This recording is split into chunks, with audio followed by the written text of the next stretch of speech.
Grace and peace, Brother Sean here. Sorry to disturb you while you're under quarantine with this present situation in the world. I know it gives a lot of feelings of unsurety, fear, doubt. Some people don't even care and just want to get back to the day-to-day life. And I know that those who are believers, they shouldn't fear and always trust in the Most High. But these are indeed times to take heed to be cautious about. Some could even say they're scary times with these distractions. And these distractions have been around us for a while.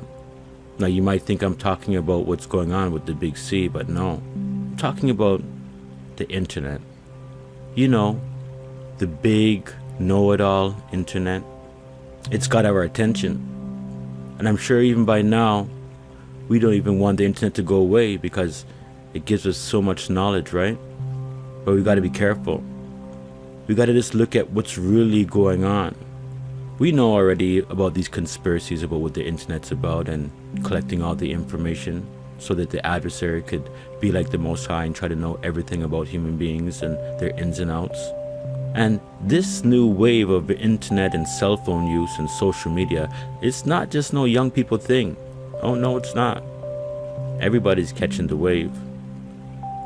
I mean, even think about it. When's the last time we've actually read scriptures from the actual book? We have so much Bible apps and I guess it's more convenient, right? You know, social media here is just, it's grabbing our attention. It's shifting our assessment of others, whether it's likes, if they're paying our posts attention, or, you know, maybe it's just that we just want to be seen. We're becoming more and more involved in other people's lives and what they're doing. And a lot of time has been absorbed in this, you have to admit. For some reason, I think it's giving us a false sense of community, a false sense of connecting. Well, maybe we are connected to the world. And you know how I feel about the world already, because the world isn't the Most High's. But listen, I could easily go on and on about that. And I can, yes, list the benefits of social media. I mean, you wouldn't be watching this video or listening to me speak if it wasn't via social media. So there are good things, and we do know that. News can be brought good, news can be brought bad. Scriptures can be passing through. The dangers outweigh these perceived benefits that we think we have.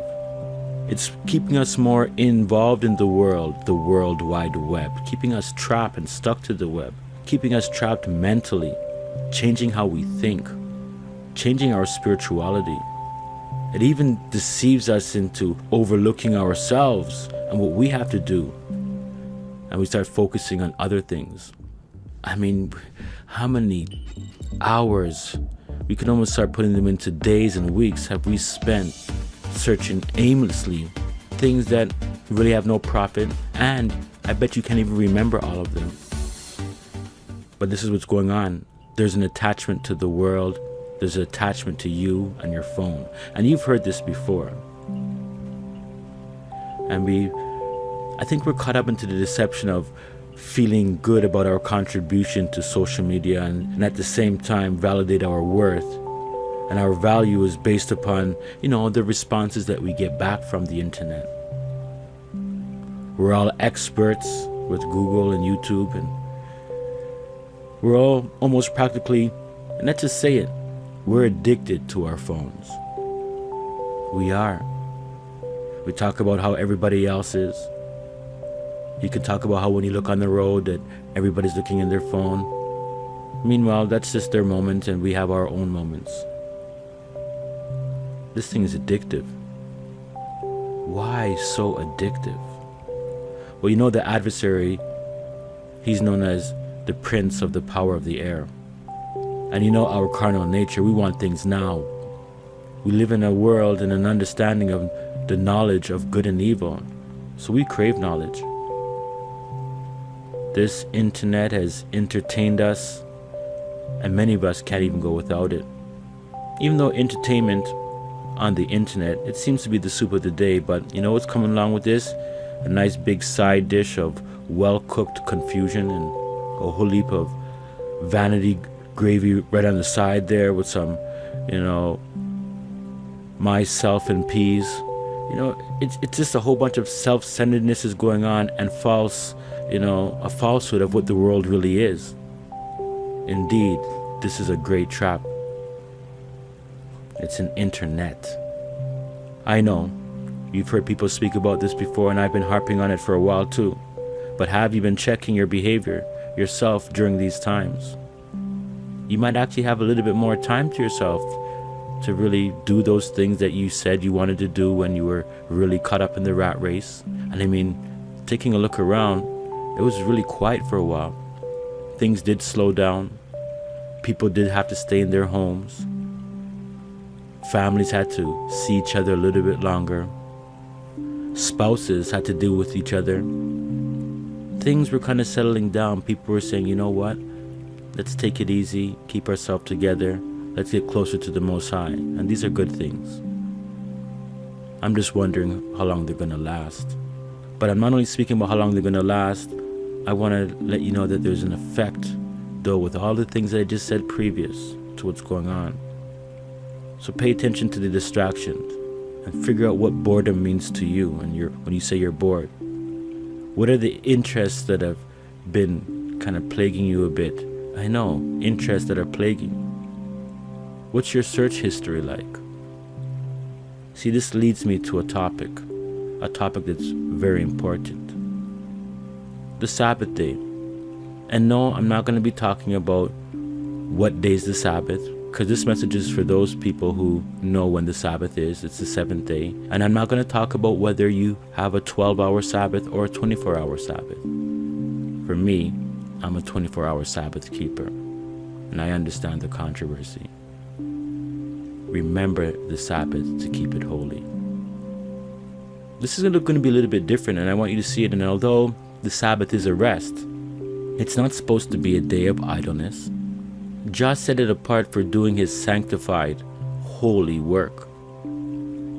Devoting the day to Jah's work is translated by the Messiah as doing good on the Sabbath day in Matthew chapter 12, verses 12, also in Mark 3, verses 4.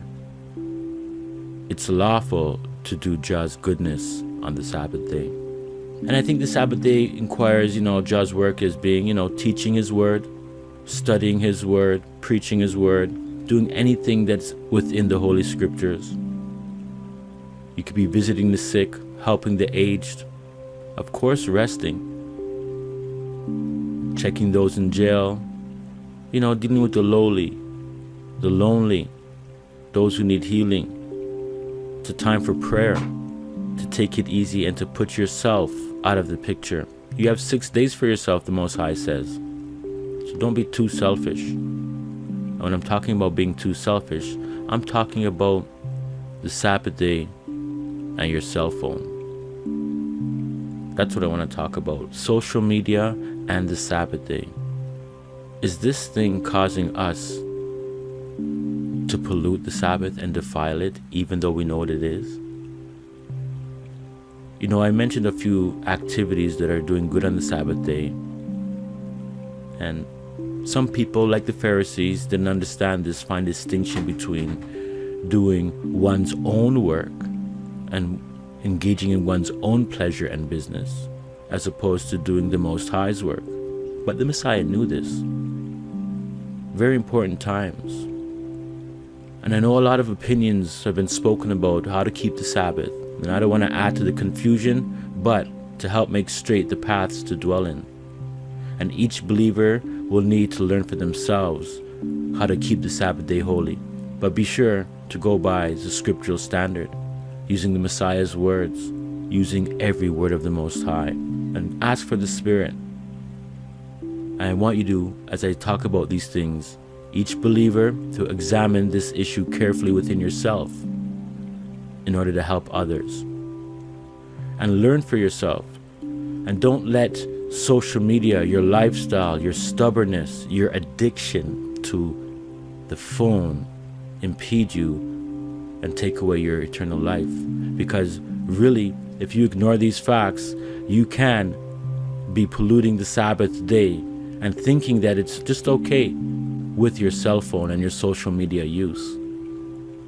Don't you remember even back in the days when you would check, before I was in the faith, and I learned about the Sabbath was from, of course, Seventh-day Adventists. And man, when the seventh day came, man, that TV was locked off, the radio was locked off, everything was just about easy, peaceful, no distractions. Everything from the world was locked out. But what's happening now? Looking here, looking there, there's so much things to catch our attention. And you might say, well, I'm using this time here for the Sabbath to look at other Sabbath things. Here's where there might be a catch. As we pursue this understanding, be strong, be sincere in your examination of yourself, comparing yourself to the Most High, because He sees your little use of social media and all that. We can click off a screen when somebody walks in the room. We can swipe to the side and whatever it is, and then when they're not around, get back to whatever it is. And I'm not trying to say you're getting really dealing with evil stuff, but it might just be vain, gossip, celebrity watching, paying attention to things of the world. So understanding the most important aspects of dealing with the Sabbath is very important. Number one is you're supposed to remember to keep it holy. That's what you're supposed to do. Remember to keep it holy. Self-deception is something. Hebrews 3:12 says, "Take heed, brethren, lest there be in any of you an evil heart, an evil mind of unbelief in departing from the living Elohim." Self-deception is great. We deceive ourselves. In Jeremiah chapter 17 verse 9 it reads, "The mind is deceitful," or the heart is deceitful above all things, "and desperately wicked. Who can know it?" Verse 10, "I, Jah, search the heart. I try the reins, even to give every man according to his ways, and according to the fruit of his doings." So we see clearly that the mind, the heart, the innermost you is very selfish and deceitful and desperately wicked. You have to believe that that's how you are and that's how I am. And this is why we must cleanse ourselves and purify ourselves and humble ourselves before the Most High. Not by self-cleaning, no, by allowing the Word to do its work in our lives. Proverbs chapter 15 verse 12 reads, "There is a way which seemeth right unto a man, but the end thereof are the ways of death."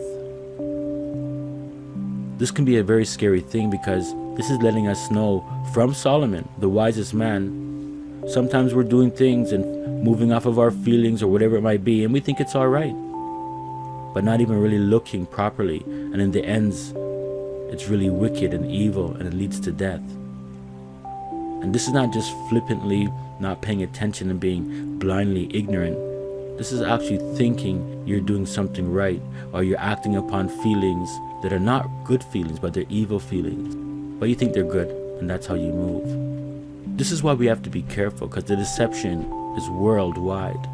In Revelation chapter 12 verse 9 it reads, "And the great dragon was cast out, that old serpent called the devil and Satan, which deceiveth the whole world. He was cast out into the earth, and his angels were cast out with him." So we can see here, the whole world is deceived. The societies, the religions, the vanity, those who are attached to the world outside of the Messiah. I mean, I said it before in a video, but the whole challenge going around, he's got the whole world in his hands challenge that was going around by the celebrities. And I don't even think it was more of a challenge, but almost like an honoring. Especially at a time like this, when everything is on lockdown and all countries are moving in the same way. This song becomes popular amongst celebrities, and then it just trickles down to those who appreciate these celebrities and hold them in high esteem in their lives secretly, and they participate. But we know that it's the adversary. He's got the whole world in his hands, as we just read. And for those who may hope that the Most High knows their heart, well, I hope so, and I pray for that as well. But just be aware about the deception. The song doesn't really say who's got the whole world in his hands. The original lyrics don't even have that. It could be anybody. So just be careful. Because in Isaiah chapter 8:20, it tells us that we have to pay attention to the scriptures. It says, to the law and to the testimony. If they speak not according to this word, it is because there is no light in them. So this world here, and Christianity seems to be on the main, and Judaism and Islam, they're not speaking fully to the law and testimony. They pick and choose. We know how Christianity usually tends to hold on to a testimony of the Messiah, but it's not with keeping commandments. In Revelation 12:17, it reads very clearly that the devil is fighting those that keep his commandments, and they're few. They're the little flock. They're a remnant. Revelation 12:17 reads, and the dragon was wroth with the woman, and went to make war with the remnant of her seed, which keep the commandments of Jah, and have the testimony of Joshua the Messiah. Revelation 14:12 echoes the same statement. Here is the patience of the saints. Here are they that keep the commandments of Jah and the faith of Joshua. Very powerful verses on the screen. You have to have both. And keeping the commandments means, of course, the 10. And there are many other things that are included in the 10. The 10 are like the main headers. Well, the main header, really, the commandment is love. And love is divided into two things. Love the Most High with all your heart, mind, body, and soul. And this is the first and great commandment. And the second one is likened unto it, love thy neighbor as you love thyself. When you love the Most High, you're going to be keeping the first 4 commandments. Have no other gods but him, the Holy One of Israel. No idols, statues, no self-worship, no other men to bow down to, no making any images. Not taking his name in vain, not blaspheming his name in curse words, but most importantly, because it doesn't really just only say that, thou shalt not take the Most High's name in vain, for he will not hold him guiltless that taketh his name in vain. And what he means by that, it's for false prophets, basically. That's what it's really about, false believers. So anybody who's taking his name in vain and is not really obeying him and following him, but is masquerading as a true believer, this is why they're going to be held guiltless. This commandment is really so important because it usually deals with one's lifestyle and inner being, what they truly love. It highlights hypocrisy. And of course, then we have the Sabbath day, of which this discussion is very important. Remember the Sabbath day to keep it holy. I think after a while, people tend to lapse and pollute and defile the Sabbath a little bit here, a little there. But when we get into the last 5 commandments or 6 commandments, which includes our neighbor, our honoring our parents, which Jah is our parent. So that's like commandment 5, honor thy mother and father. That's kind of like the dividing there. But the rest of the commandments reflect wholly on how we handle other human beings in our lives, everyone else. Isaiah 58:1 reads, cry aloud, spare not, lift up thy voice like a trumpet, and show my people their transgressions, and the house of Jacob their sins. This is what the Most High wants us to do. And I hope that this lesson here helps you. We may be indeed doing things that are wrong, but thinking that they're right. Let's continue verse 2. Yet they seek me daily and delight to know my ways, as a nation that did righteousness, and forsook not the ordinance of their El. They ask of me the ordinances of justice. They take delight in approaching to Jah. So I want to exhort you, take delight in learning these things. Take delight in correcting yourself, so that we may be pleasing to the Most High, and we may be found worthy with His mercy. But we have to put effort towards it. So here we go. Remember the Sabbath day to keep it holy. This is about the Sabbath and your cell phone. That's right. And the question is, can social media distractions cause you to pollute the Sabbath day? These are things you're going to have to ask yourself. What do you think? I think so, especially when it comes to the idea of polluting and defiling. being focused on self and the world. You know, the violation of Jah's law is the root cause of polluting things that are holy. And in order to keep the Sabbath and the annual festivals holy, a person must observe them with a proper attitude and mental state of mind. They have to approach it with faith and obedience. Obedience to Jah's instructions pertaining to the observance of these holy and sanctified times. When something is holy and separate to the Most High, it's very precious. We have our 6 days. Can't we at least give him a little bit more attention on his Sabbath day? In Ezekiel chapter 27, verse 8 it reads, "Thou hast despised mine holy things, and hast profaned my Sabbaths." You see that? We're despising things that are holy, and it's not that we're not even just, for the sake of not knowing when the Sabbath is. It's no, we know the Sabbath day and when it is, but we're profaning it by doing our own things. And I don't think anybody's speaking about this enough, because everybody's getting caught up in what's going on. And again, I'm not going to get talking about how you should observe the Sabbath in certain areas, but I'm talking about social media. I'm talking about just the way the world is and being involved. There's so much going on right now. The distractions are many. But let's continue with verse 25. "There is a conspiracy of our prophets in the midst thereof, like a roaring lion ravening the prey. They have devoured souls. They have taken the treasure and precious things. They have made her many widows in the midst thereof. Her priests have violated my law and have profaned my holy things. They have put no difference between the holy and profane, neither have they showed the difference between the clean and unclean, and have hid their eyes from my Sabbaths, and I am profaned among them." Wow. The Most High here is not happy, everyone. And this seems to be an issue that was going on way back then, and I believe it's still going on as well. I found myself at times polluting Jah's Sabbath. And I'm not talking about being ticky-tack about lifting up things. I'm talking about your social, mental, spiritual distraction with social media per se. Let's look at Exodus chapter 31, verses 12 through 18, and remind ourselves of these things, because we just let them slip. "And Jah spake unto Moses, saying, Speak thou also unto the children of Jezreel, saying, Verily, my Sabbaths ye shall keep, for it is a sign between me and you throughout your generations, that ye may know that I am Jah, that doeth sanctify you." You see, it's him. He sets us apart, and that's why this day is so important and is set apart as well.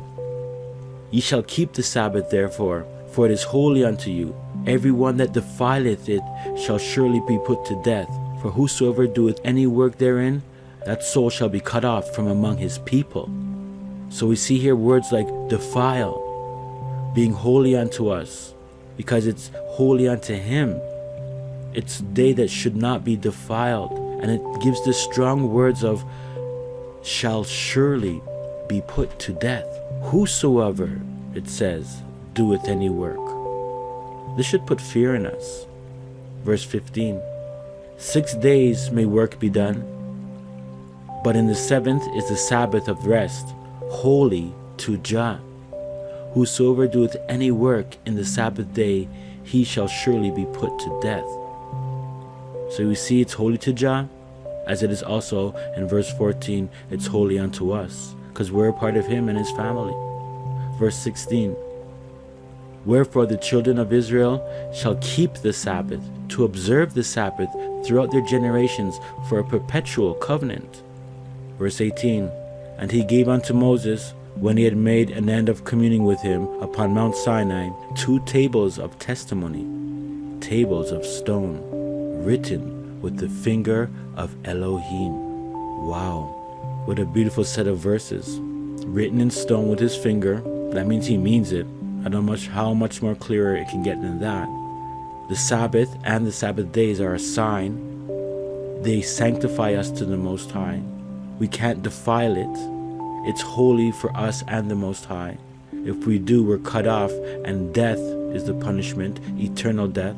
It's a perpetual covenant. And again, it's a sign that he made heaven and earth, and he's the one that we worship, no other. He rested, therefore we rest. And those who want to ignore the Sabbath day in any which way are not joining in with his covenant.